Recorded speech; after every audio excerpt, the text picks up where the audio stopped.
The judges are here. It's like we never left. Yeah, I guess you're right. I mean, they're even wearing the same clothes. All I wanted to do was tell him how he makes me feel. Well, why don't you sing him a song? Mouse told me that you've been dating a lot. Yeah, I have a girlfriend, Darci Lynne, the young ventriloquist who charmed millions on America's Got Talent, has made a shocking move by filing a police report against one of the show's judges. Known for her endearing puppetry and powerful voice, no one expected her story to take such a dark turn. What could have led to this decision? Tune in as the real story behind this surprising twist finally comes to light, exposing secrets no one saw coming. An unexpected call for justice. Darci Lynne, the talented young ventriloquist who captured America's attention on America's Got Talent, is back in the news, but this time it's not because of her performances. Recently, she filed a police report involving one of the show's judges, a move that surprised many of her fans. Her journey on the 12th season of the show was unforgettable. She was only 12 years old when she won, leaving an impact that still resonates with fans today. But a dark secret lurked behind her victory, one that could change everything. Growing up in Oklahoma, she had a typical family life with her parents and her three brothers, Nick, Dalton, and Nate. She went to Deer Creek Middle School in Edmond, Oklahoma. Unlike what many would think a performer, she was actually quite shy as a child. It's hard to imagine her being shy, especially when we think of her bold and lively performances. Her path to the public, I didn't begin with ventriloquism either. She actually started with gymnastics and would sing Broadway songs at beauty pageants. Her talent in pageants was clear, often taking first place. By the age of 8, she was competing at the state and national levels. Her journey into ventriloquism started in a surprising way. At a pageant, she watched a ventriloquist perform, and something clicked for her. She thought maybe the skill could help her overcome her shyness. Although her mom had hopes for her to focus on singing and worried about her already busy schedule, Darci felt determined. On her 10th birthday, her parents gave her a ventriloquist puppet.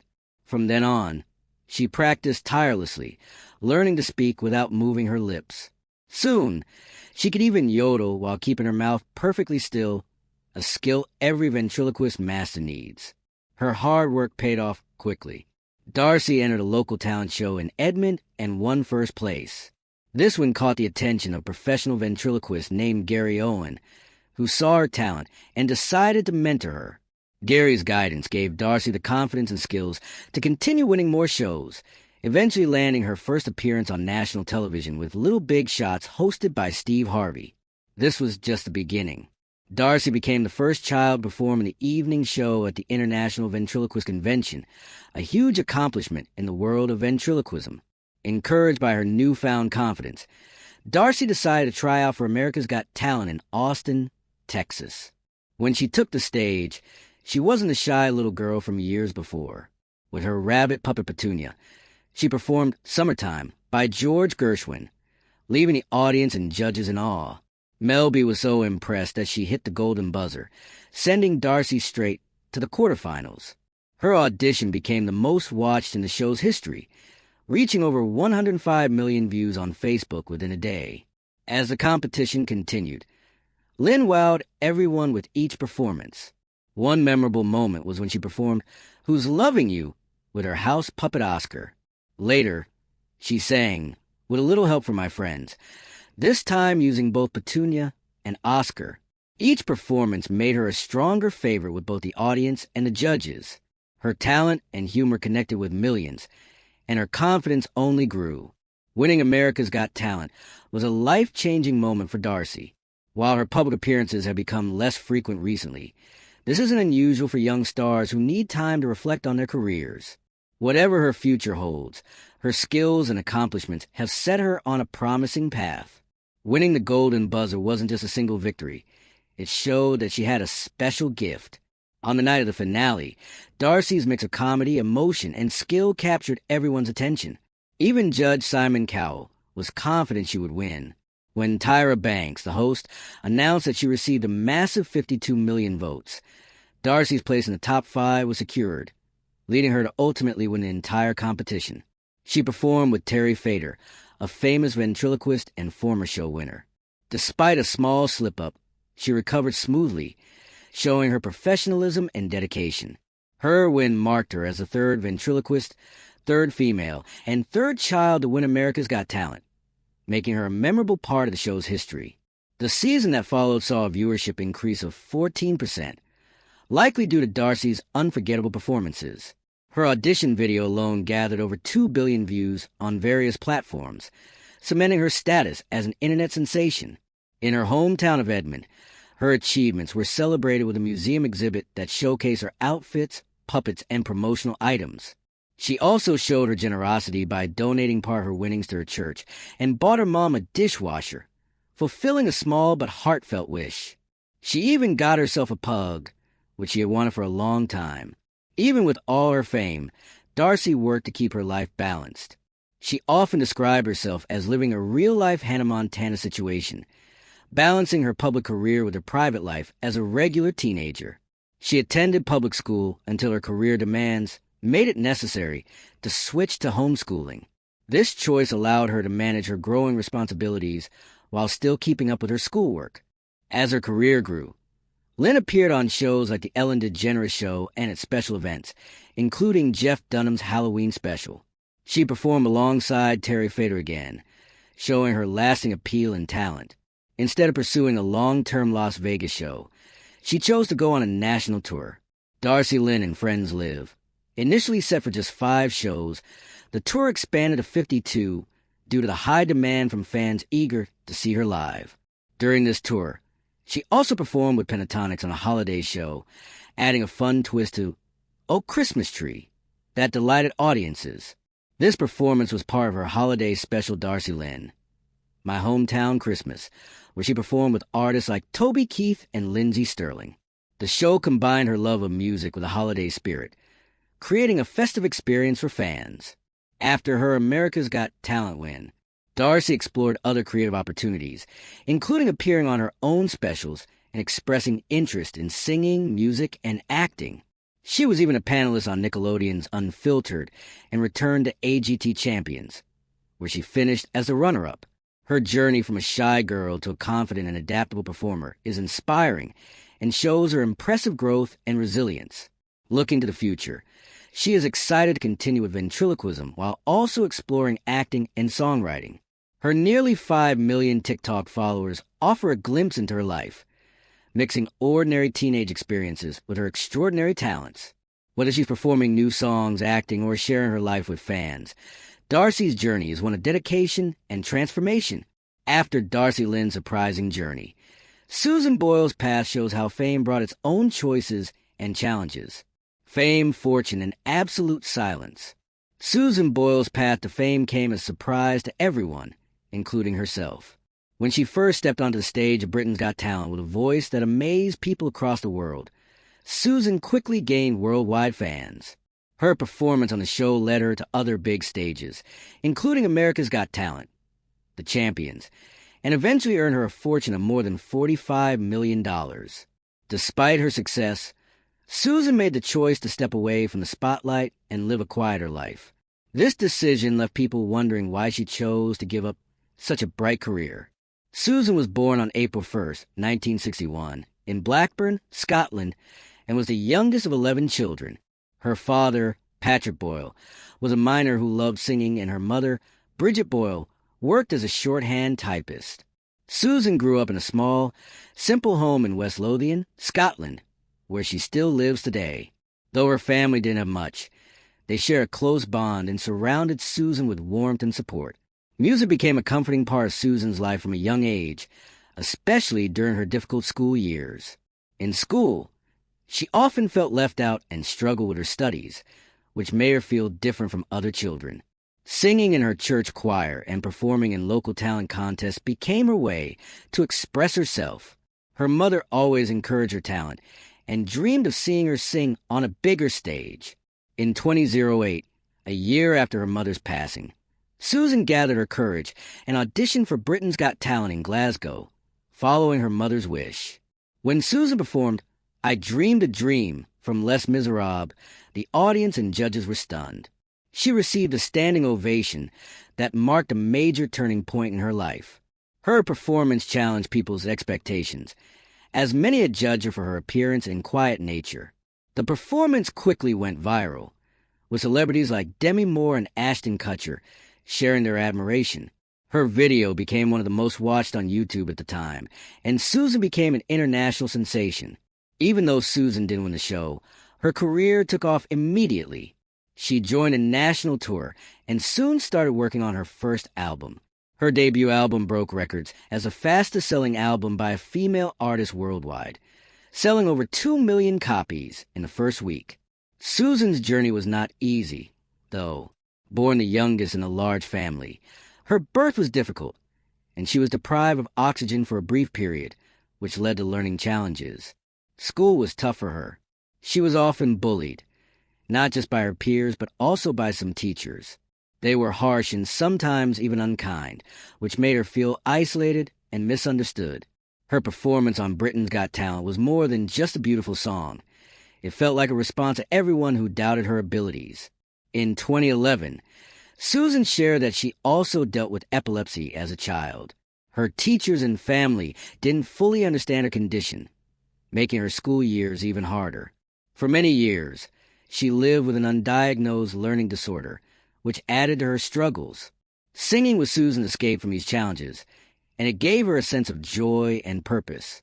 After her mother's passing, Susan felt a strong push to follow her dreams, seeing it as a tribute to the person who had believed in her from the beginning. Her audition wasn't just a step toward fame. It was a way of honoring her mother's dream for her. As her siblings grew up and moved away, and after her father's passing, Susan stayed home to care for her mother. Her life was simple and focused on family. Even after she achieved fame and wealth, she chose to continue living in her childhood home, choosing familiarity over the glitter of celebrity life. Susan's commitment to her community also remained strong. She was actively involved in her church and often helped elderly members in her neighborhood. Her humble and kind nature became clear to everyone as she continued to live quietly, staying true to her values even as her fame grew. Health challenges also shaped Susan's choices. In 2013, she was diagnosed with type 2 diabetes, which added new challenges to her life. She managed her health with strength, just as she approached her music career. Her quiet withdrawal from the public was partly to focus on her health, and partly to live by the values she cherished. In 2014, Susan surprised fans by revealing that she was in a relationship, something she had rarely spoken about before. Then, in 2022, Susan suffered a minor stroke, bringing her back into the public discussion as fans became concerned for her well-being. This health scare reminded people of the difficulties she faced and why she chose to lead a simpler, quieter life. Susan Boyle's journey from her humble beginnings to global fame and then back to a quieter life shows her incredible resilience and strength. Her choice to step away from fame wasn't just about wanting peace. It was about staying true to herself and taking care of her health. While Susan Boyle stepped back, Jonathan Antoine's story shows how facing personal struggles shaped his path. The voice that vanished, going from a shy teenager to instantly becoming a star on Britain's Got Talent, Jonathan Antoine has touched countless hearts.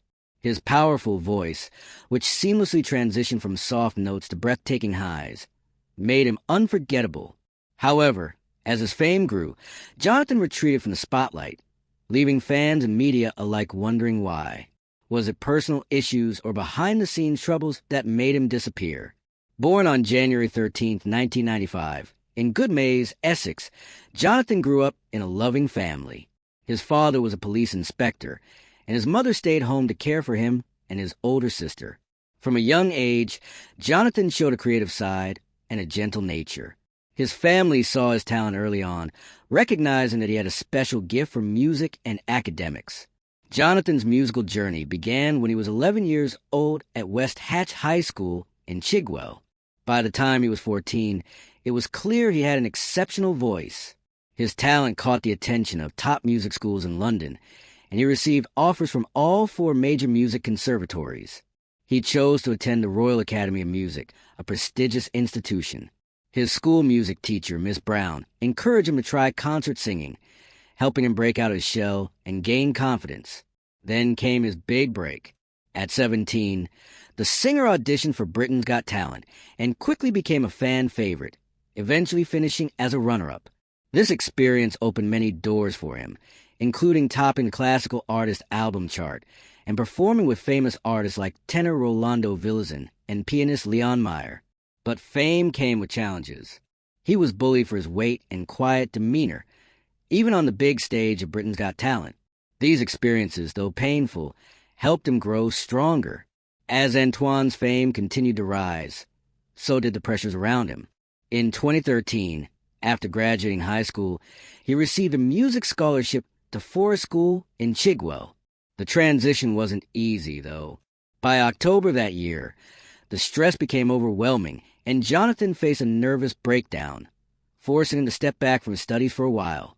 At Forest School, Jonathan faced additional challenges, including a nickname Sue Boy, which was a reference to Susan Boyle. Though the name may have been intended as a compliment, it only reminded Jonathan of his struggles and affected his mental health. Despite this, his teachers noticed his resilience and growth, especially Miss Brown, who continued to support him. Antoine's battles with depression began years earlier, during his school days. Bullying over his weight affected his self-esteem, pushing him into depression and isolation. By 2010, his struggles grew so intense that he turned to self-harm as a way to cope. These were difficult years filled with inner battles that few knew about. In 2011, he transferred to a private school to focus on his A-levels, but the change brought new stress.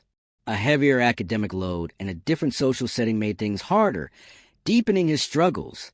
During this time, he finally shared his feelings with his parents, opening up about his depression and even horrible thoughts. This honesty was a big step for him, and his family's support became crucial to his healing. With their help, Jonathan began psychiatric care at Lockford Hall, where he found a psychiatrist who understood him. His doctor prescribed medication and helped Antoine find ways to cope, marking the start of a long journey toward recovery. This support system, along with his music, gave him the strength to keep going one day at a time. Jonathan's partnership with Charlotte Giaconelli, his singing partner from school, was another source of strength. Together, they auditioned for Britain's Got Talent, surprising everyone with their duet of the prayer, which earned them a spot in the finals. Their partnership was built on mutual respect and a shared love for music, which helped Jonathan through some of his toughest moments. It's remarkable how far Jonathan came, transforming from a shy teenager into a talented tenor. His journey was filled with obstacles, but he continued to push forward with the support of his family, friends, and most of all, his music. Jonathan's story is one of resilience, showing that even in the face of hardship, growth and healing are possible. Charlotte Giaconelli also took her own path in the arts, using her platform to promote body positivity and advocate for better treatment of artists. Her partnership with Jonathan wasn't just about music. It highlighted the importance of having supportive relationships, especially in an industry that can be harsh. As Jonathan's life and career continue to unfold, he navigates fame, personal growth, and mental health challenges. His story shows how essential it is to have a strong support system and how powerful music can be in helping someone find their voice, both literally and figuratively. Jonathan's and Charlotte's paths have since diverged as they pursue solo careers, but their friendship remains a bond formed by shared experiences and mutual encouragement. Could Jonathan have reached the same success without Charlotte by his side? Share your thoughts, leave a like, comment, and subscribe for more stories of resilience and inspiration.